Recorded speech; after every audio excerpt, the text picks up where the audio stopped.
3 punks filmed the waitress sobbing behind the diner, mocking her, kicking trash at her, posting her humiliation for the world to laugh at. But the moment the Mafia boss saw her face on that viral clip, his entire convoy rolled into town like Judgment on wheels. Now he's standing behind her, and the boys who laughed are about to learn who she really belongs to. If you're hooked in and want to enjoy this story, go ahead and subscribe, and drop a comment letting me know where you're watching from. It's always amazing to see where everyone's watching. Plus, tomorrow I've got another incredible story lined up, and you definitely don't want to miss it. Alright, back to the story. 23-year-old Lillian Alvarez stepped through the back door of Dale's diner into the cooling September air, balancing a trash bag in one hand and her aching lower back with the other. Her apron, cream-colored that morning, was now stained with ketchup, coffee, and grease from an 8-hour shift that felt like 20. Mascara had smudged beneath her eyes from the humidity of the kitchen, and her dark hair hung in a tired ponytail that had long since given up any pretense of neatness. She didn't see the group of college-age guys leaning against a silver SUV in the corner of the parking lot, didn't hear them snickering as they pulled out their phones. Being exhausted meant you missed the warnings. The tallest one, red plaid shirt, cocky grin, stepped forward first, his phone already recording. "Yo, check it out. It's the little waitress." Lillian looked up, startled, her arms instinctively crossing over her stained apron. "What's wrong, sweetheart?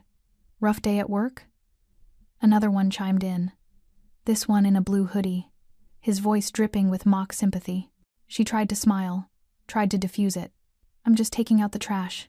Excuse me." "That accent, though." Blue hoodie laughed, elbowing his friend. "Say something else. Come on, entertain us." Lillian's cheeks burned. She clutched the trash bag tighter and tried to move past them, but red plaid blocked her path. "Where you going? We're talking to you." "Please, I just want to." He snatched the trash bag from her hands and swung it over his head like a trophy. His friends howled with laughter. Lillian reached for it, panic rising in her throat, but another boy, dark-haired, smirking, shoved her shoulder hard enough to make her stumble backward. Her heel caught the edge of the curb. She fell. The pavement slammed into her palms, her knees, her pride. The contents of the bag, half-eaten fries, soggy napkins, broken plates, spilled across her lap and onto the asphalt around her. The laughter grew louder, crueler. Red plaid crouched down, shoving his phone inches from her face as tears began sliding down her cheeks. "Oh man, look at her. She's crying." "Cry harder," another voice shouted. Lillian tried to push herself up, but her hands were shaking too badly. One of the boys kicked the trash toward her, sending a ketchup-smeared wrapper onto her shoulder. Another mimicked her accent in a high-pitched, mocking tone. "Please, stop," she whispered, her voice breaking. But they didn't stop. They circled her like wolves, phones out, recording every angle of her humiliation. One of them zoomed in on her mascara-streaked face. Another panned to the food staining her apron. "This is gold, bro. This is going everywhere." Finally, after what felt like hours but was only 90 seconds, they walked away, still laughing, still filming, still replaying the footage on their screens as they climbed into the SUV and sped off. Lillian sat there on the pavement, trembling, covered in garbage and shame, too broken to even stand. 20 minutes later, Red Plaid posted the video with the caption, "Waitress of the Year, #crybaby, #hilarious." By midnight, it had 50,000 views. 90 miles away, in a private estate surrounded by iron gates and surveillance cameras, Luke Romani sat in his study nursing a glass of whiskey. The room was dark except for the glow of a single desk lamp and the muted television playing a news channel he wasn't watching. His phone buzzed on the mahogany desk. Luke ignored it at first. It was late, and his lieutenants knew better than to bother him unless it was urgent. But the phone buzzed again, then a third time. With a sigh, he picked it up. A text from Enzo, one of his most trusted men. "Boss, you need to see this, now." Below the message was a link. Luke frowned and clicked it, expecting another territorial dispute or cartel provocation. Instead, his screen filled with shaky video footage of a parking lot. A young woman on the ground, boys circling her, laughing. Food splattered across her apron, tears streaming down her face. Luke's jaw tightened. Then the camera zoomed in on her face and the whiskey glass slipped from his hand. It didn't shatter. It hit the carpet and rolled, amber liquid seeping into the fibers. Luke didn't notice. He was staring at the screen, his heart pounding in a way it hadn't in 20 years. That face. Those eyes dark, wide, terrified. The shape of her jaw. The way her hands trembled as she tried to push herself up. Mateo. The man who'd taken 3 bullets meant for Luke's chest. The man who'd died gripping Luke's collar, blood bubbling from his lips as he gasped. My daughter, Lillian, promise me, you protect her. Luke had promised. And then he'd let 20 years bury that promise under power, blood, and distance. Now Mateo's daughter was sobbing on the pavement while boys laughed and the world watched. Luke's hands shook as he opened his contacts and typed a message to every man in his crew. Suit up. We ride at dawn. Bring everyone. Within 30 minutes, 12 men replied. Luke's response was ice cold. To keep a promise. Luke didn't sleep that night. He sat in his study until dawn, the video playing on loop on his laptop screen. Each replay was a fresh knife to the chest. Each mocking laugh from those boys was another reminder of his failure. At 5:47 a.m., his front gate buzzed. Then again, and again. By 6 o'clock, 12 men stood in Luke's marble foyer, his inner circle, his brothers, the only people on earth he trusted with his life. Enzo arrived first, still buttoning his black suit jacket. Carmine came next, knuckles already wrapped, ready for violence. Victor pulled up last in his Escalade, concern etched across his scarred face. They gathered in the study without a word, sensing the weight in the air. Luke stood at the window, watching the sun bleed orange across the horizon. When he finally spoke, his voice was quiet, dangerous. The girl in that video. Her name is Lillian Alvarez. Enzo frowned. Alvarez? Why does that name? Mateo Alvarez. Luke turned to face them. 20 years ago. The warehouse ambush on Fletcher Street. Recognition rippled through the room. Every man there knew the story. It was legend in their world the night a young Luke Romani should have died but didn't.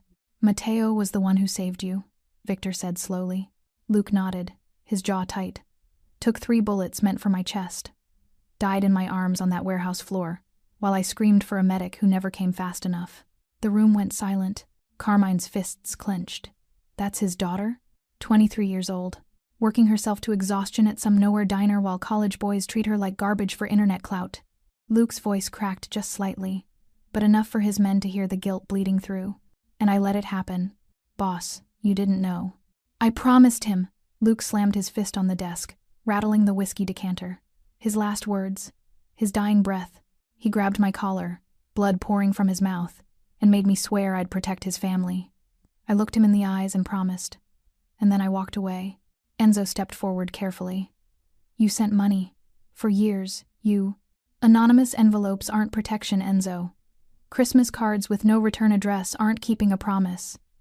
Luke's hands trembled as he replayed the video one more time. I convinced myself they'd moved on. That they didn't need me. That my guilt didn't matter as long as they had money in their account. He paused, staring at Lillian's tear-streaked face frozen on the screen. I was wrong. The memory came unbidden, sharp and vivid as broken glass. Fletcher Street, August 2005. Luke was 23, young, reckless, hungry to prove himself in his father's organization. The deal was supposed to be simple. Exchange cash for shipping routes, shake hands, walk away. But the Castellano family had other plans. Gunfire erupted from 3 directions at once. Muzzle flashes lit up the darkness like lightning. Luke dove behind a stack of crates, bullets chewing through wood and concrete around him. He didn't see the shooter flanking from the left, didn't hear the footsteps over the chaos. But Mateo Alvarez, a dock worker who'd been in the wrong place at the wrong time, saw everything. Get down. Mateo threw himself in front of Luke just as the shooter fired. 3 bullets. Chest, shoulder, abdomen. Mateo collapsed into Luke's arms, blood spreading across his shirt like spilled wine. No, no, no. Luke pressed his hands against the wounds, but the blood kept coming. Stay with me. Medic. I need a medic. Mateo's hand grabbed Luke's collar, pulling him close. His eyes were fading, but his grip was iron. My daughter. Blood bubbled at his lips. Lillian, 8 years old. Promise me, Luke. You're gonna be fine. Promise me. Mateo's voice broke. If anything happens to her, you protect her. Swear it. Tears blurred Luke's vision. I promise. I swear to God. I promise. Mateo's grip loosened. His eyes went still. And Luke knelt there in the blood and the gunfire, holding a dead man who'd saved his life, screaming until his throat went raw. Luke blinked, pulling himself back to the present. His men watched him with understanding they'd all lost brothers. They knew the weight of broken promises. So what's the play, boss? Carmine asked quietly. Luke straightened, and when he spoke, his voice carried the cold authority that had built an empire. We go to that town. We find those boys. We make them understand what it means to hurt someone under my protection." "And the girl?" Victor asked. Luke's expression softened just for a moment. "We show her she's not alone anymore. That her father's sacrifice still means something. That I haven't forgotten." Enzo nodded slowly. "This isn't business, is it?" "No." Luke met each man's eyes in turn. "This is family. This is honor. This is the one thing in my life I have a chance to make right." Carmine cracked his knuckles. "Then let's make it right." Luke pulled out his phone and opened his full contact list, every enforcer, every soldier, every man who'd sworn loyalty to the Romani name. "Get everyone," he said. "I want a convoy that makes that town stop breathing when we roll in. I want them to understand that what happened to Lillian Alvarez was a mistake they'll spend the rest of their lives regretting." "How many, boss?" Luke's smile was cold as winter steel. "All of them." The first warning came at 7:32 a.m. Jimmy Cord, a truck driver hauling freight down Route 18, spotted them through his rearview mirror, a line of black luxury vehicles stretching back so far he couldn't see where it ended. Cadillacs, Lincolns, Mercedes sedan, all moving in perfect formation like a funeral procession designed by the devil himself. He grabbed his CB radio. "Breaker, breaker, anyone on 18 southbound? You seeing what I'm seeing?" The response crackled back immediately. "Copy that. Counted 12 so far. Make that 15. Jesus, they're still coming. Who the hell moves like that?" A pause. Then a voice thick with dread. "Only one crew I know. The Romanis." Jimmy's hands tightened on the wheel. God help whoever they're going to see. By 8 o'clock, the convoy had been spotted at 3 different gas stations, 2 rest stops, and a roadside diner. Each time, the same reaction. People went quiet, eyes went wide, and phones came out to record the spectacle. By 8:47 a.m., the first post hit social media. "Romani crew heading south. Looks like war." The video spread faster than wildfire. Within an hour, someone had traced the route. The destination became clear. Millbrook, Ohio. Population 6,000. A town small enough that everyone knew everyone else's business. And by 9:15 a.m., everyone in Millbrook knew the Mafia was coming. Dale Hutchins stood behind the counter of his diner, watching the parking lot empty like water down a drain. Breakfast rush had been building nicely, pancakes on the griddle, coffee brewing, regulars laughing at the corner booth. Then Pauline Carter burst through the door, eyes wild. "Dale, you need to close. Right now." "What are you?" "The Romanis are coming here. To Millbrook. Someone posted photos on Facebook. They're 20 minutes out." The coffee pot slipped from Dale's hand and shattered on the tile floor. "Why?" His voice came out strangled. "Why would they?" Then he remembered. The video. The crying waitress. The boys laughing. Lillian. Oh God. Dale's face went white. "It's because of what happened to Lillian." Pauline grabbed her purse. "I'm leaving. You should too. But she works here. If they think Then you'd better start praying, Dale." She was gone before he could respond. Within 10 minutes, the diner was empty. Customers threw cash on tables and fled. His cook disappeared out the back. Even the dishwasher, a kid who'd never missed a shift in 2 years, grabbed his jacket and ran. Dale stood alone in the sudden silence, hands shaking, wondering if he should lock the doors or if that would just make things worse.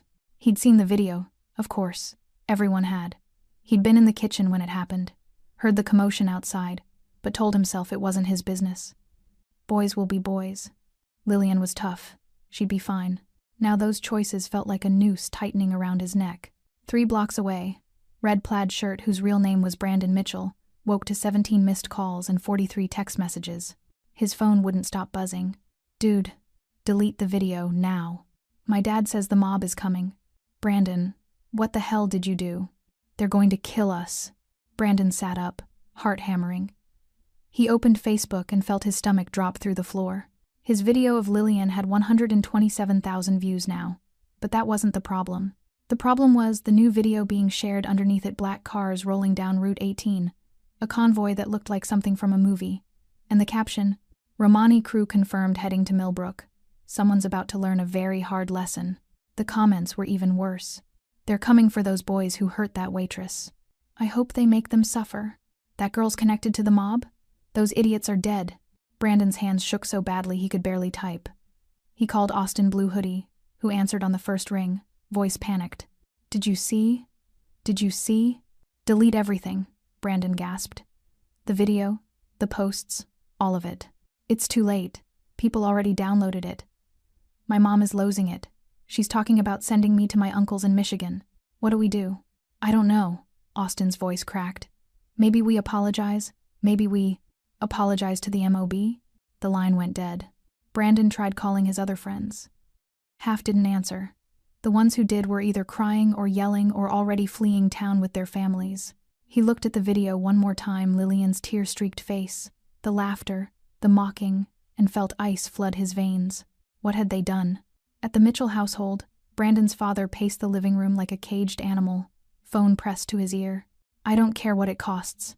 Send him to your sisters in Columbus. Today. Right now. He hung up and turned to Brandon with fury and terror warring in his eyes. Pack a bag. You're leaving. Dad, do you have any idea what you've done? The Romanis don't forgive. They don't forget. If Luke Romani is coming here personally, his voice broke. Just pack. Please.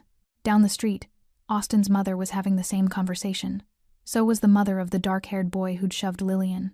All across Millbrook, doors were locking. Families were fleeing. Business owners were closing early. The police station was overwhelmed with calls, but Chief Morrison had already made his position clear to his officers. If the Romanis roll in, we observe. We do not engage. We do not provoke. Understood? But sir, what if? I said, understood? Yes, sir. Because Morrison knew what everyone else was learning. When the Romanis came for you, the law couldn't help.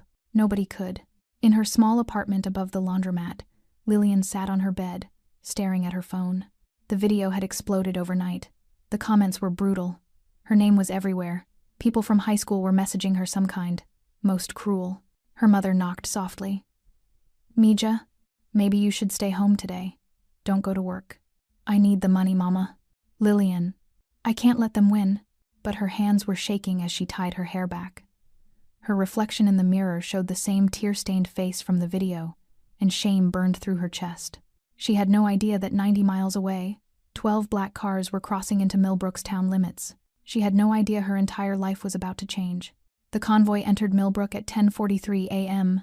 12 black luxury vehicles rolled down Main Street in perfect formation, engines purring like predators stalking prey.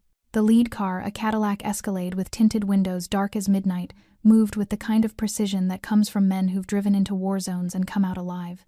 Traffic stopped, not because of a light or a sign, but because drivers saw what was coming and simply froze, hands locked on steering wheels, breath caught in their throats. Mrs. Henderson, the elementary school librarian, pulled her Honda to the curb and locked her doors. Her hands were shaking so badly she could barely grip her phone to call her husband. They're here, she whispered. Oh God, Bill, they're really here. The Romanis didn't speed, didn't blast music or rev engines or announce themselves with anything except their presence, and that was enough. The convoy turned onto Dale Street, moving past the post office where clerks pressed against the windows to watch, past Morrison's Hardware, where the owner flipped his sign to closed and disappeared into the back room, past the elementary school where teachers ushered children away from windows with forced smiles and racing hearts. Then the vehicles turned into the parking lot of Dale's diner, and the town held its breath. Inside the diner, Dale stood behind the counter, alone, watching through the window as the first car pulled into a parking space with military precision. Then the second, then the third. They formed a semicircle around the entrance, a wall of steel and tinted glass that looked like Judgment Day arriving on wheels. For 30 seconds, nothing happened. Dale's heart hammered so hard he thought it might burst through his ribs. Sweat dripped down his back despite the air conditioning. His hands gripped the counter edge until his knuckles went white. Then, as if choreographed, every car door opened simultaneously. Men stepped out. Black suits, black ties, black sunglasses, tattoos creeping up necks and across knuckles. Expressions carved from stone, emotionless, cold, dangerous. 12 vehicles, 37 men. They moved with the kind of unity that comes from years of operating as a single organism. No one spoke, no one needed to. Each man took his position in the formation, creating a human barrier between the diner and the rest of the world. Dale felt his bladder threaten to give out. From the lead Escalade, the driver's door opened last. Luke Romani stepped out. He was 43 years old but looked ageless, the kind of man whose presence commanded rooms before he even spoke.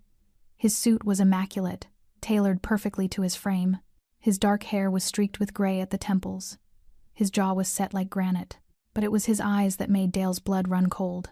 They swept across the parking lot, across the diner's windows, searching. Not with rage or fury, but with something far more dangerous: purpose. Luke adjusted his cuffs with deliberate slowness, then began walking toward the entrance. His men fell into formation behind him, boots hitting pavement in synchronized rhythm that sounded like a death march. Across the street, phones were already out. "Are you getting this? Oh my God, it's really them. Someone call the police." "The police aren't coming, you idiot. Nobody's coming." The video started uploading before Luke even reached the door. Within seconds, it was spreading: Facebook, Twitter, TikTok, every social media platform lighting up with the same terrifying image. The Romani crew descending on Dale's diner like the hand of God reaching down to deliver judgment. In the apartment above the laundromat, Lillian was tying her work shoes when her phone exploded with notifications. "Lillian, are you seeing this? Don't go to work today. The MOB is at the diner right now." Her hands froze mid-knot. "Mama?" Her voice came out small, frightened. Her mother rushed in, phone in hand, face pale. "Mija, something's happening. People are saying—" Lillian grabbed her mother's phone and watched the live video someone was streaming. Black cars, men in suits, and leading them all, a man whose very presence seemed to bend the air around him. The video zoomed in on his face, and Lillian's heart stopped. She knew that face. Not from yesterday or last week, but from childhood, a hazy memory of a man kneeling in her father's funeral, tears streaming down his face as he pressed something into her mother's hands and whispered words Lillian had been too young to understand. "Luke," her mother breathed, recognizing him too. "Luke Romani. Why is he—" Lillian couldn't finish the sentence. But somewhere deep in her chest, beneath the fear and confusion, understanding began to dawn. At the diner, Luke reached the entrance and paused. His hand rested on the door handle, but he didn't pull it open. Instead, he turned to face his men, 37 soldiers, who'd followed him into hell more times than any of them could count. "Remember," Luke said quietly, his voice carrying the weight of absolute authority, "we're not here for blood.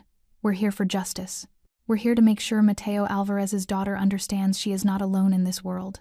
Enzo nodded. "What about the boys?" Luke's smile was colder than winter steel.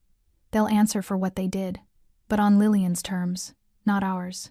She gets to decide how this ends." Carmine frowned. "And if she asks us to walk away, then we walk away." Luke's eyes hardened. "But we make damn sure they understand what mercy looks like when it comes from her, not from us." The men nodded as one. Luke pulled open the door. The bell chimed a cheerful, innocent sound that felt obscene in the moment. Dale stood behind the counter, face white as snow, hands trembling. Luke stepped inside, his crew filing in behind him with the precise movements of a military operation. They lined the walls, filled the booths, transformed the small-town diner into something that felt more like a courtroom. Luke approached the counter slowly, each footstep deliberate. "Where," he said quietly, "is Lillian Alvarez?" Dale's mouth opened, but no sound came out. Luke leaned forward slightly. "I'm not going to ask twice. She's not here. She's home. She's—" Dale's voice cracked. "Please, I didn't know. I didn't know she was connected to me," Luke finished. "She shouldn't have to be. That's the point." Luke's gaze remained fixed on Dale for 3 long seconds, long enough to make the diner owner's knees buckle. "Her address," Luke said quietly. Dale's hand trembled as he scribbled on a napkin. "Above the laundromat, 2 blocks east, apartment 2B. Please, I—" Luke took the napkin without another word and turned to his men. "Enzo, Victor, Carmine with me. The rest of you stay here. No one leaves, no one enters. Understood?" "Yes, boss." Luke walked out, 3 of his most trusted men flanking him. The remaining crew stood like statues throughout the diner, silent and immovable. Dale collapsed into a chair, head in his hands, whispering prayers he hadn't spoken since childhood. The walk to the laundromat took 4 minutes. It felt like 4 hours. Word had already spread through Millbrook's 4 square miles. People watched from windows, from doorways, from behind parked cars. Some filmed. Most just stared, trying to process the impossible. Luke Romani, the man whose name made hardened criminals go pale, was walking through their town in broad daylight. Luke ignored them all. His focus was singular. The apartment above the laundromat where Mateo's daughter, the girl he'd sworn to protect, was probably terrified out of her mind. They climbed the narrow outdoor staircase to the 2nd floor. The metal steps creaked under their weight. Paint peeled from the railings. A child's bicycle lay abandoned on the landing. Luke stopped in front of 2B and raised his hand to knock. But before his knuckles touched the wood, the door opened. Lillian stood there, still in her stained work uniform from yesterday, hair pulled back, eyes red-rimmed from crying.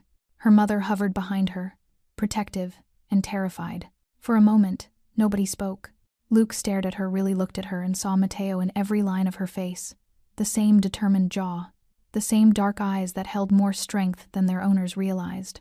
The same quiet dignity even in the face of humiliation. "Lillian," he said softly. Her voice came out barely above a whisper. "I remember you. From my father's funeral. You were the one crying." Luke's throat tightened. "Yes. Why are you here?" "Because I made your father a promise." Luke's hands clenched at his sides. "And I broke it. For 20 years I broke it. But that ends today." Tears spilled down Lillian's cheeks. "You saw the video. The whole world saw the video. And the whole world is about to learn what happens when someone hurts Mateo Alvarez's daughter." "I don't want you to hurt them," Lillian said quickly, panic edging her voice. "Please, I just want it to stop. I just want people to stop laughing." "They will." Luke stepped closer, his voice gentle in a way his men had rarely heard. "But not because I made them afraid.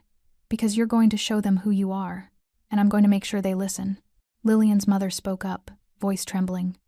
"Mr. Romani, we don't want trouble. We've lived quietly. We've asked for nothing." "I know." Luke's expression softened with guilt. "And that's my failure, not yours. Mateo saved my life, died saving it. His last words were about protecting you both. And I let distance and time make me forget." He looked at Lillian directly. "I can't undo the past, but I can make sure your future is different." "How?" Lillian's voice broke. "Everyone's seen it. Everyone knows. I can't go back to work. I can't face them." "Yes, you can." Luke extended his hand. "But this time you won't be alone." Lillian stared at his hand-scarred knuckles, calloused palm. A hand that had built an empire and buried enemies. A hand that once held her father as he died. Slowly, she placed her hand in his. Luke's grip was gentle but firm, the grip of a man making a vow.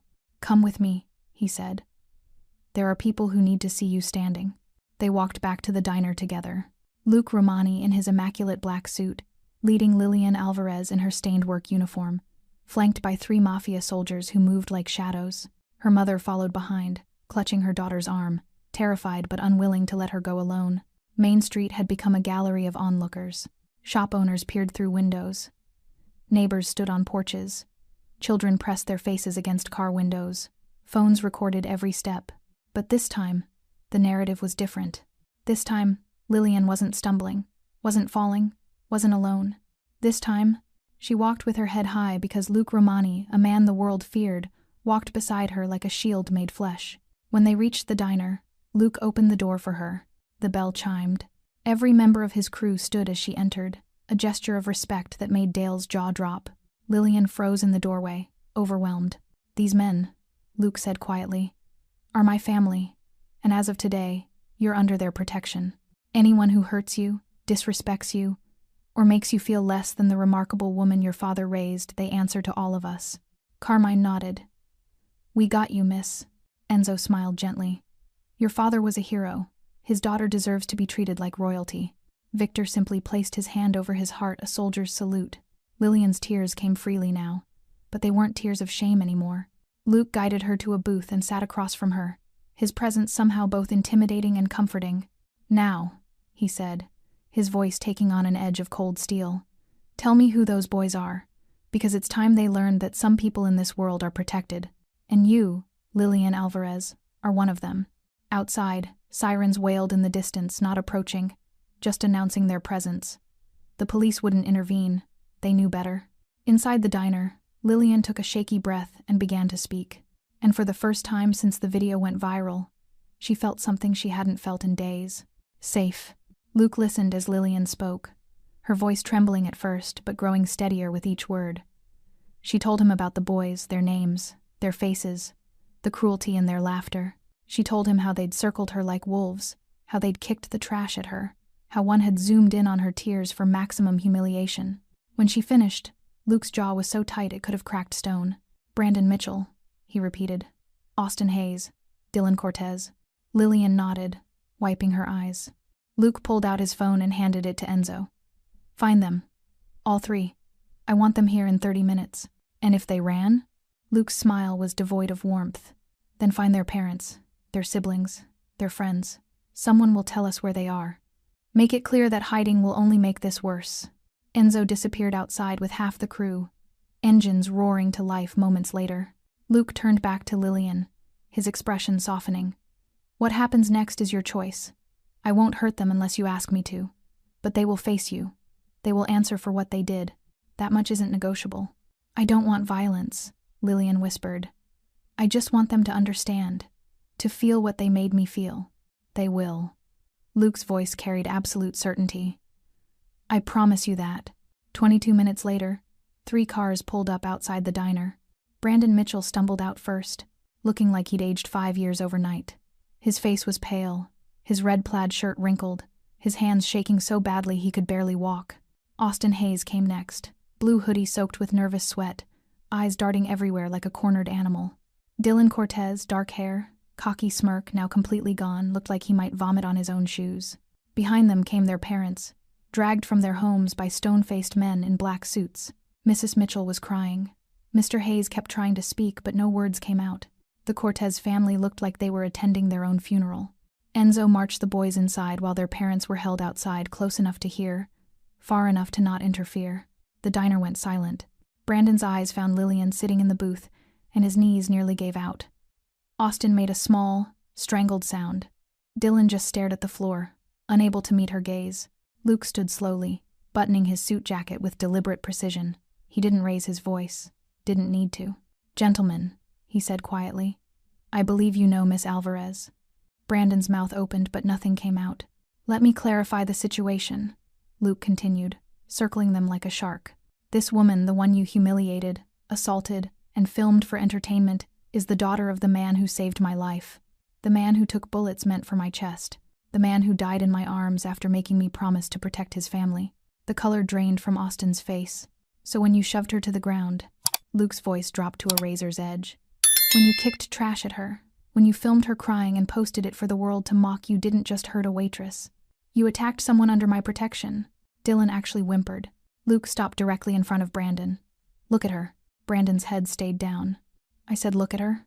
Brandon's head snapped up, tears already streaming down his face. His eyes met Lillian's for one agonizing second before he broke completely. I'm sorry, he sobbed. I'm so sorry. I didn't know. I didn't think. You didn't think she was human? Luke's words were surgical strikes. You didn't think she had feelings? Or you didn't think there would be consequences? All of it. I don't know. Brandon collapsed to his knees. Please, I'll do anything. I'll delete everything. I'll apologize publicly.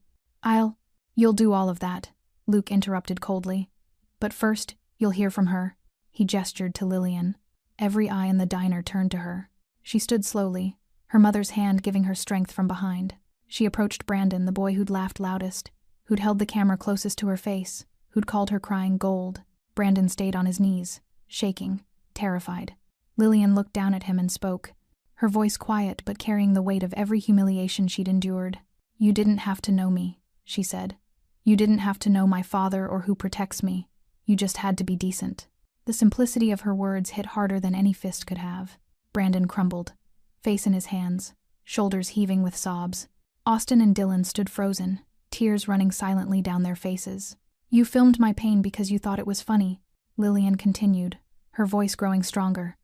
You thought making me cry would get you views, would make you popular, would make you feel big. She paused, letting the silence stretch. How do you feel now? Small, Brandon whispered through his tears. So small. Lillian turned to Luke, her decision clear in her eyes. Luke nodded and addressed the boys. Here's what happens next. You delete every trace of that video from every platform you posted it to. You make public apologies, video apologies explaining what you did and why it was wrong. You donate to anti-bullying organizations. And you spend the next year doing community service at this diner, working alongside people like Miss Alvarez so you remember what dignity looks like. He leaned down, voice dropping to a whisper that somehow carried to every corner of the room. And if I ever hear that any of you have hurt someone like this again, we'll have a very different conversation. One that doesn't end with apologies. Understood?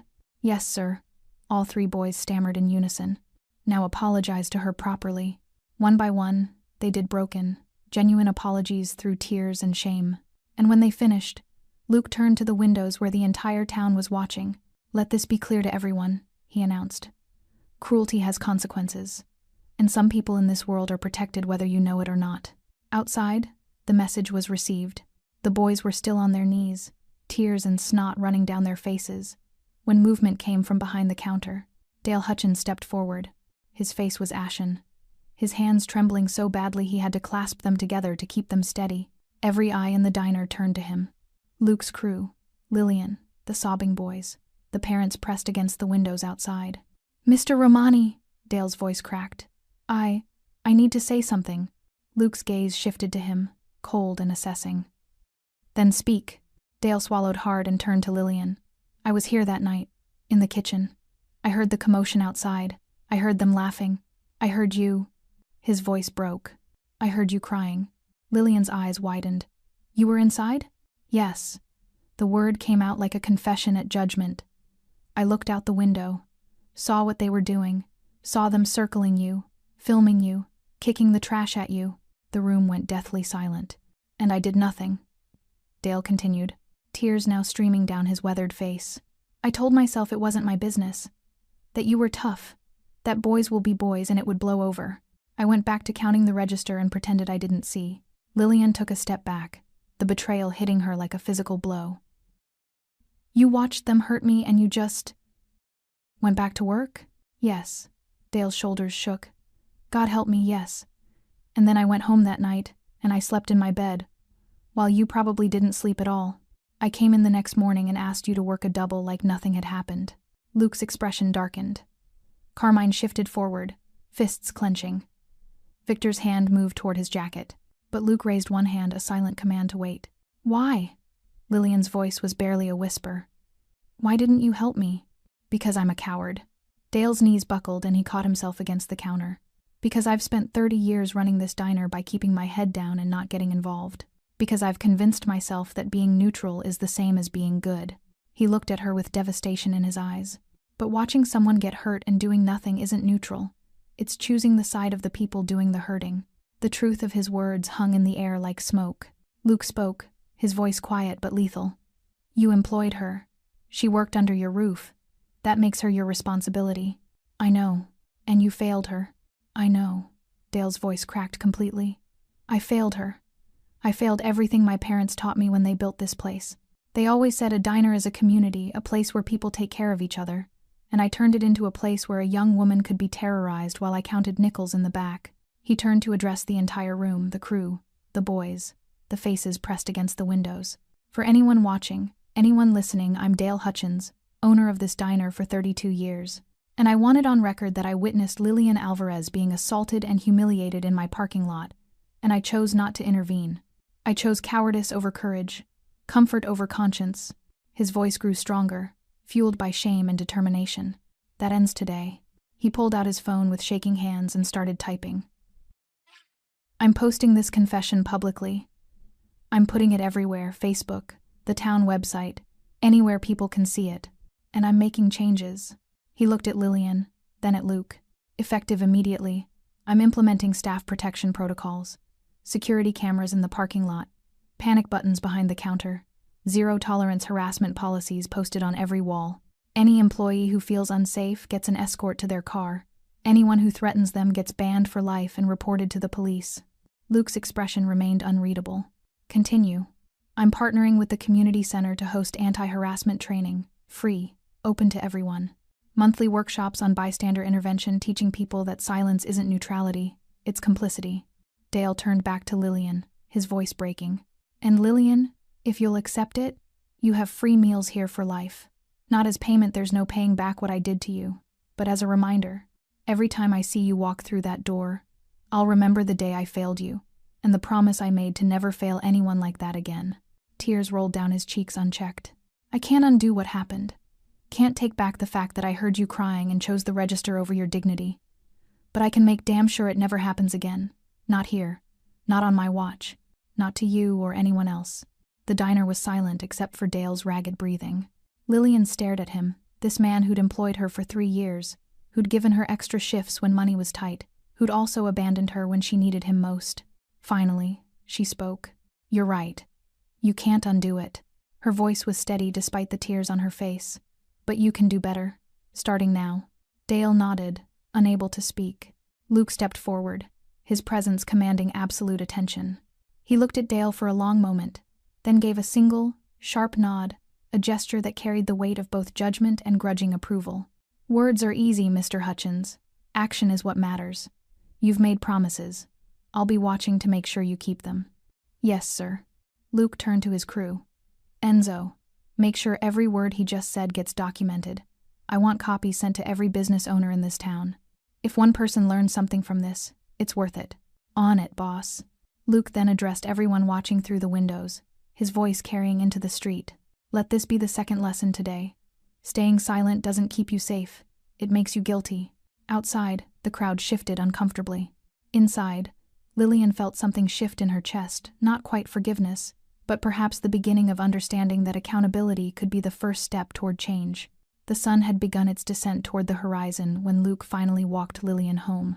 The convoy remained parked outside the diner, a permanent reminder to Millbrook that the day's events weren't a fever dream but cold, hard reality. 6 of Luke's men stayed posted around Dale's establishment, arms crossed, expressions unreadable, silently communicating that this location was now under protection. The rest formed a protective corridor as Luke escorted Lillian and her mother through the streets. The town watched in stunned silence. Mrs. Henderson, the librarian, stood on her porch with her hand over her mouth. Old Mr. Paulson, who ran the barber shop, removed his cap in a gesture of respect as they passed. Teenage girls who'd commented cruel things under the video now looked away in shame. Lillian walked between Luke and Carmine, her mother clutching her arm on the other side. She felt the weight of every stare, every whispered conversation, every phone recording their procession. But for the first time since the video went viral, the attention didn't feel like 1,000 knives cutting into her skin. It felt like witnesses to her vindication. When they reached the apartment above the laundromat, Luke's men took positions at the bottom of the stairs, a visible deterrent to anyone who might think about approaching with ill intent. Luke climbed the stairs with Lillian and her mother, his footsteps surprisingly gentle on the creaking metal. At the door, Lillian's mother, Maria Alvarez, turned to face him. Her eyes were red from crying, but her voice was steady. "Mr. Romani, I don't know how to thank you." "You don't thank me, Mrs. Alvarez." Luke's expression carried the weight of 2 decades of guilt. "I should have been here years ago. Should have checked on you both. Should have made sure Mateo's family never wanted for anything." Maria reached out and took his hand, a gesture that made several of Luke's men shift uncomfortably, unused to seeing anyone touch their boss so familiarly. "Mateo loved you like a brother," she said softly. "He never regretted what he did. He told me once, after he came home that night with bruises and cuts, that saving you felt like the most important thing he'd ever done. He said you were going to do great things." Luke's jaw clenched, emotion threatening to crack his carefully maintained composure. "He was wrong. I've done terrible things. Built an empire on fear and blood. Hurt people who probably didn't deserve it. Made enemies of men who were just trying to survive. Same as me." He looked at Lillian, then back to Maria. "But maybe protecting his daughter can balance the scales a little. Maybe keeping this one promise can mean something." "It means everything," Maria whispered. She pulled him into an embrace, something no one had dared to do in years. Luke stood rigid for a moment, then slowly, carefully, wrapped his arms around the woman whose husband had died in his place. When they separated, both had tears in their eyes. "What happens now?" Lillian asked quietly. Luke turned to her, and when he spoke, his voice carried the certainty of a man who'd made an unbreakable decision. "Now, you live your life without fear. You go to work. You walk these streets with your head high. And if anyone makes you feel unsafe, you call me." He pulled a business card from his jacket and pressed it into her hand. "This number reaches me directly. Day or night. No question is too small. No concern is too minor." Lillian stared at the card, simple, elegant, with just a phone number embossed in black ink. "I can't ask you to—" "You're not asking. I'm telling you." Luke's tone left no room for argument. "Your father saved my life. The least I can do is make sure his daughter gets to live hers fully. That means protection, resources, opportunities." He glanced at Maria. "I've already made arrangements. Starting next month, you'll receive a monthly stipend, enough to cover rent, groceries, utilities, with extra for savings. It's not charity. It's a debt I owe. Mr. Romani, we can't—" You can, and you will. Luke's voice softened. Mateo would have done the same for my family. This is what honor looks like, Mrs. Alvarez. This is what it means to keep a promise even when the person you made it to is gone. Maria's hands covered her mouth as fresh tears spilled down her cheeks. Luke looked at Lillian again. You mentioned wanting to go back to school. Study nursing, wasn't it? Lillian's eyes widened. How did you? I asked around. Did my research before I came. He pulled out an envelope from his inside jacket pocket. There's a community college 40 minutes north. Good program. I've covered your tuition for the full 4 years. Books, supplies, everything. You start whenever you're ready. Lillian's knees nearly buckled. I don't understand. Why would you do all this? Because your father deserved better than bleeding out on a warehouse floor at 37. Because you deserve better than being terrorized outside a diner for internet clout. Because the world is cruel enough without good people suffering for no reason. He placed the envelope in her trembling hands. And because I failed Mateo Alvarez for 20 years. I won't fail his daughter for one more day. The weight of his words settled over the small landing like a benediction. Lillian looked down at the envelope, then up at Luke, this man whose reputation preceded him like thunder, whose name made criminals flee and police hesitate, who'd built an empire on fear and power. And all she saw was someone trying desperately to make amends for a promise broken by time and distance. Thank you, she whispered, for everything, for coming, for making them answer, for, her voice broke, for remembering my father. I never forgot him, Lillian. I just convinced myself that money in an account was the same as being present. That distance was protection, rather than abandonment. Luke's voice carried a rare vulnerability. Your father taught me that real strength isn't about how hard you can hit. It's about who you're willing to stand up for when no one's watching. He straightened, the moment of vulnerability passing as his authority reasserted itself. My men will patrol this neighborhood regularly. You won't see them, but they'll be here. And that diner Dale's place, it's under our watch now. Anyone who works there is protected. Carmine stepped forward. Miss Alvarez, you've got my number too. Any of the crew. We're your extended family now. Whether you like it or not, Victor added with a rare smile. Lillian laughed through her tears, the first genuine laugh she'd managed in days. Luke nodded to his men, then turned back to Lillian and Maria one final time. Mateo Alvarez saved my life on August 12th, 2005. I've carried that debt for 20 years. Today, I start repaying it properly. He descended the stairs, his men falling into formation around him. As they reached the parking lot, Luke paused and looked back up at the apartment where Lillian and her mother stood on the landing, watching. He placed his hand over his heart, a soldier's salute, a son's respect, a promise renewed. Then he climbed into his Escalade, and the convoy began its slow departure from Millbrook. But everyone knew they'd be back if needed. And everyone knew that Lillian Alvarez would never walk alone again. Inside the apartment, Lillian opened the envelope with shaking hands. Inside was a full scholarship letter, a bank card with her name on it, and a handwritten note in surprisingly elegant script. Your father was the bravest man I ever knew. His daughter deserves every opportunity he never got to see her achieve. Make him proud. L.R. Lillian pressed the note to her chest and cried not from pain or shame this time, but from the overwhelming weight of being seen, protected, and valued. Her mother wrapped her in an embrace, and together they stood in their small apartment, watching through the window as the last of the black cars disappeared down Main Street. The video was still out there. The comments were still cruel. The humiliation was still fresh. But Lillian Alvarez was no longer alone, and that made all the difference. 3 weeks passed. Millbrook settled into an uneasy new normal, one where black SUVs occasionally rolled through town, where Dale's Diner had become the safest establishment in 3 counties, and where Lillian Alvarez walked the streets with a confidence that hadn't existed before. The video was still online. Luke's team had tried to scrub it completely, but the internet was forever. Still, the narrative had shifted. What began as mockery had transformed into a cautionary tale about cruelty and consequence. The comments section had become a battlefield where people argued about bullying, accountability, and whether mob justice was justice at all. But Lillian stopped reading them. She had better things to focus on, like the acceptance letter to nursing school that arrived on a Thursday morning, like the apology videos Brandon, Austin, and Dylan posted genuine, broken confessions that went more viral than their original cruelty, like the community service hours they were logging at the diner, where they worked alongside her in uncomfortable silence, learning what humility tasted like, and like the phone calls. Luke called every Sunday at 6 p.m. without fail. The first call, Lillian had been terrified to answer. What did you say to a mafia boss? How did you make small talk with someone whose reputation included words like ruthless and dangerous? But Luke's voice on the other end had been surprisingly warm. Just checking in. Making sure you're okay. Making sure no one's giving you trouble. I'm fine, Mr. Romani. Really. Luke, he'd corrected gently. Your father and I were brothers in every way that mattered. You can call me Luke. That first conversation lasted 7 minutes. The second week, it lasted 15. By the third week, they were talking for 45 minutes about her classes, her mother's health, his memories of Matteo, the town's slow transformation. Luke told her stories she'd never heard. About the time Matteo had beaten him at poker 3 nights running and donated all the winnings to a children's hospital. About how her father used to sing badly while working the docks, driving everyone crazy but somehow making the days feel lighter.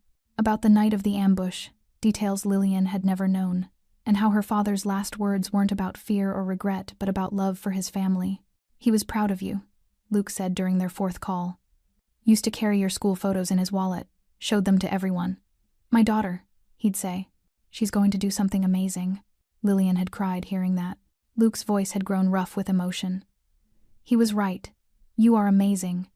And he'd be so proud of the woman you've become. These conversations became the anchor of Lillian's week, a connection to the father she'd lost too young, filtered through the man whose life her father had saved. But the relationship wasn't just phone calls. Luke came to Millbrook every other Saturday. The first visit, he'd brought Enzo and Carmine, and they'd taken Lillian and her mother to lunch at a restaurant 2 towns over somewhere nice, where waitstaff treated them like royalty because Luke Romani's presence commanded respect. Lillian had been nervous, surrounded by dangerous men in expensive suits, but they'd been surprisingly normal. Enzo told jokes. Carmine showed her photos of his daughter, a girl about Lillian's age, who was studying to be a teacher. Victor, usually stone-faced, had actually smiled when Maria complimented his tie.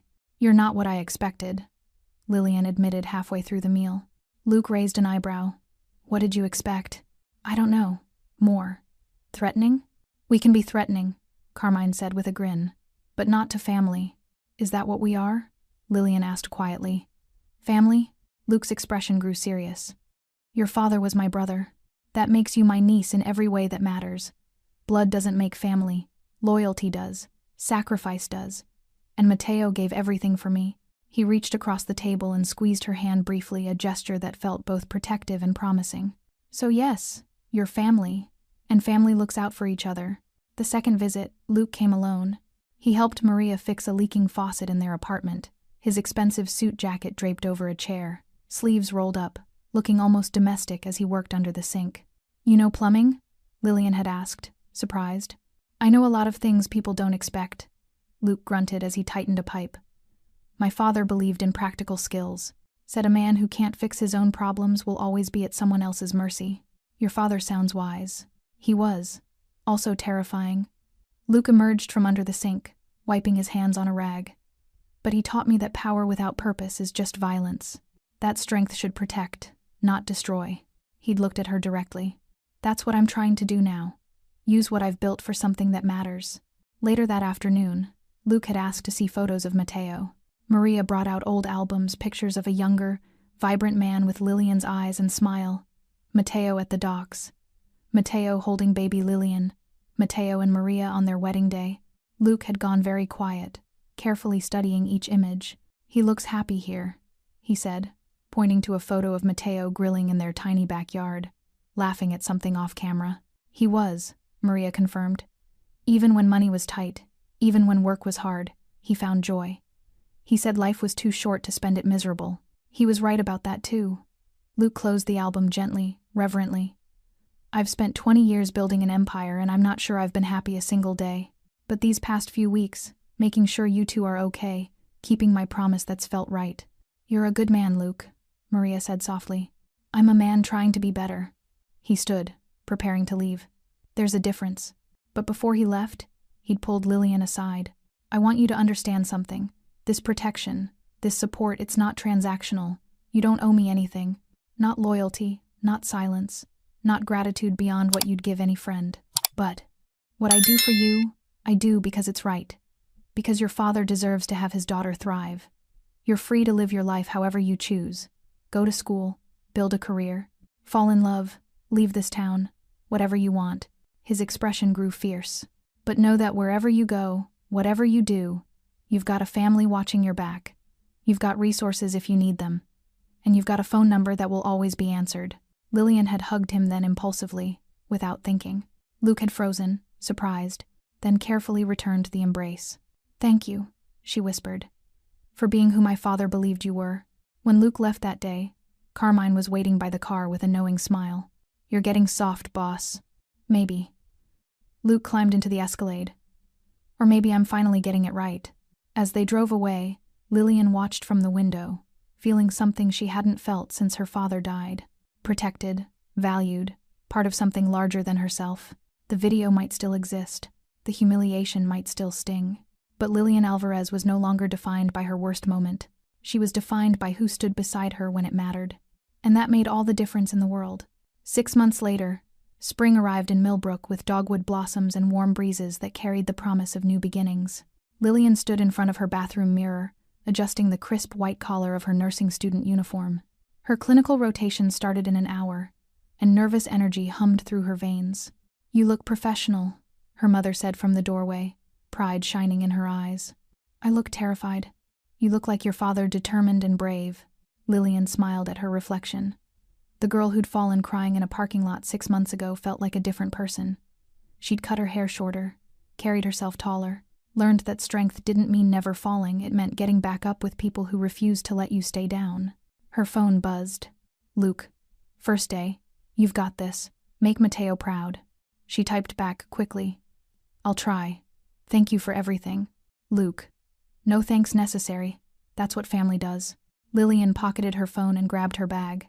Her mother handed her a packed lunch, homemade, wrapped with care, containing her father's favorite sandwich that had become hers too. "He'd be so proud," Maria whispered, kissing her daughter's forehead. "I know, Mama. I feel it." Outside, the morning sun painted Main Street gold. Dale's Diner was already open, its parking lot camera one of many security upgrades quietly recording the peaceful morning. Brandon Mitchell's car was parked in the back. He was on month 4 of his community service, arriving before dawn to prep the kitchen. The town had changed in small but significant ways. Anti-bullying posters hung in shop windows. The community center hosted monthly workshops. People intervened now when they saw cruelty instead of filming it. Millbrook was learning. As Lillian walked toward the bus stop, Mrs. Henderson called out from her porch. "Good luck today, dear." "Thank you." Mr. Paulson waved from his barber shop. 2 teenagers, girls who'd left cruel comments on the original video, nodded respectfully as they passed. Lillian had become something unexpected. A symbol, not of victimhood, but of resilience. Of what happened when cruelty met consequence. Of the power of having someone believe you were worth protecting. The bus arrived, and Lillian climbed aboard, finding a seat by the window. As Millbrook disappeared behind her, she thought about the journey ahead. Nursing school would be hard. Clinical rotations would be exhausting. She'd face challenges that made that terrible night seem small in comparison. But she wouldn't face them alone. Her phone buzzed again, a group text this time. "Enzo. Knock 'em dead, kid." Figuratively. "Boss says I have to clarify that now." Carmine. "My daughter says good luck from one future healthcare worker to another." Victor. "Proud of you." Lillian smiled, warmth spreading through her chest. The bus rolled through farmland and small towns, eventually reaching the hospital where her rotation would take place. The building loomed massive and intimidating, white walls, endless windows, the constant flow of ambulances and people in scrubs. She took a deep breath and stepped off the bus. Inside, the orientation was overwhelming. 20 other students, all looking equally nervous. Instructors with clipboards and high expectations. The sharp smell of antiseptic, the beeping of monitors, the reality that people's lives would eventually depend on decisions she made. But Lillian focused on why she was here. Because her father had believed education was the path to a better life. Because Luke had given her the opportunity when no one else would. Because surviving cruelty meant nothing if she didn't build something meaningful from the survival. The first day passed in a blur: tours, introductions, basic protocols. Her hands shook when she first entered a patient's room. Her voice wavered when speaking to the supervising nurse. But she didn't quit. By the time she boarded the return bus that evening, exhaustion had replaced nervousness. But beneath the fatigue was something stronger: purpose. When she arrived back in Millbrook, the sun was setting, painting the sky in shades of orange and purple that reminded her of the morning her life changed. The morning Luke Romani rolled into town with an army at his back. Her mother was waiting at the apartment with dinner. How was it? Terrifying. Amazing. Hard. Perfect. Lillian collapsed onto the couch. I think I'm going to love it. Maria's smile could have lit the entire town. Your father would be so happy. After dinner, Lillian called Luke. He answered on the first ring. How'd it go? She told him everything. The nervousness, the patience, the overwhelming feeling of being exactly where she was supposed to be. Luke listened without interrupting, and when she finished, his voice carried a warmth that made her eyes sting with tears. Matteo dreamed of you having opportunities he never got. You're living that dream, Lillian. You're honoring his sacrifice by refusing to let cruelty define you. I couldn't have done it without you. Yes, you could have. You're stronger than you know. I just made sure nothing stood in your way. They talked for another 20 minutes about her classes, about Luke's week, about the small victories and daily challenges that made up a life. Before hanging up, Luke said something that would stay with her forever. Your father gave me a second chance at life. You've given me a second chance at being the man he believed I could be. So thank you, Lillian, for letting me keep my promise, for reminding me what matters. I love you, Uncle Luke. The title came naturally now, easily, like it had always been there waiting. A pause on the other end. Then, rough with emotion, I love you too, kid. 2 weeks later, Luke stood in front of a cemetery gate he hadn't passed through in 5 years. Matteo's grave was in the back corner, beneath an oak tree that had grown taller since the funeral. The headstone was simple. Matteo Alvarez, beloved husband and father, a hero. Luke knelt, placing a bouquet of white lilies against the stone, Matteo's favorite, according to Maria. Hey brother, he said quietly. I know it's been a while. I'm sorry for that. Got lost in the empire building, the power plays, the blood and business. Convinced myself that staying away was respect, when really it was cowardice. A breeze rustled through the oak leaves. But I'm here now. And I need you to know I kept my promise. Finally, your daughter is safe, protected, thriving. She's in nursing school, Matteo. She's going to save lives, just like you saved mine. Luke's throat tightened. She's got your heart, your strength, your belief that people are worth protecting even when it costs you everything. He traced the letters of Matteo's name carved in stone. I've set up a trust fund. Full ride through school. Living expenses covered. She'll never want for anything. Neither will Maria. The wind picked up, almost like an answer. And the town, the one where she was hurt, they've learned. Those boys who hurt her? They're different now. Humbled. Working to make amends. The whole community is paying attention, intervening, protecting each other. Luke stood, brushing dirt from his knees. I can't bring you back. Can't undo the bullets that took you from your family. But I can make sure your sacrifice meant something. That your daughter lives the life you dreamed for her. That's my promise, Matteo. That's my legacy to you. He placed his hand on the headstone, a final gesture of respect, of love, of brotherhood that transcended death. Rest easy, brother. I've got them, and I won't let you down again. As Luke walked back to his car, where Enzo waited patiently, he felt lighter than he had in 20 years. The empire still existed. The power still mattered. The reputation still preceded him. But now it all served a purpose beyond profit. It protected a young woman who deserved to chase her dreams without fear. It honored a man who'd given everything for a chance at redemption. And it proved that sometimes, the most important promises are the ones you keep long after anyone would blame you for forgetting. Luke climbed into the Escalade. Where to, boss? Enzo asked. Home, but stop by the diner first. I want to check on things. As they drove through Millbrook, past the reformed boys, past the watchful cameras, past the community that had learned that cruelty has consequences, Luke allowed himself something rare. A smile. Not the cold, calculated smile of a man closing a deal, but the genuine smile of someone who'd finally made things right. Somewhere in heaven, Matteo Alvarez smiled too. His daughter was safe. His sacrifice had meaning, and the brother he'd saved had become the man he'd always believed he could be. Thanks for sticking with this story till the end. If you enjoyed it, you're going to love the next one. It's packed with unexpected turns and heartfelt moments. Click the image on your screen to keep the journey going, and make sure to hit subscribe for more amazing stories. Drop a comment and rate this story from 1 to 10. I can't wait to see what you think.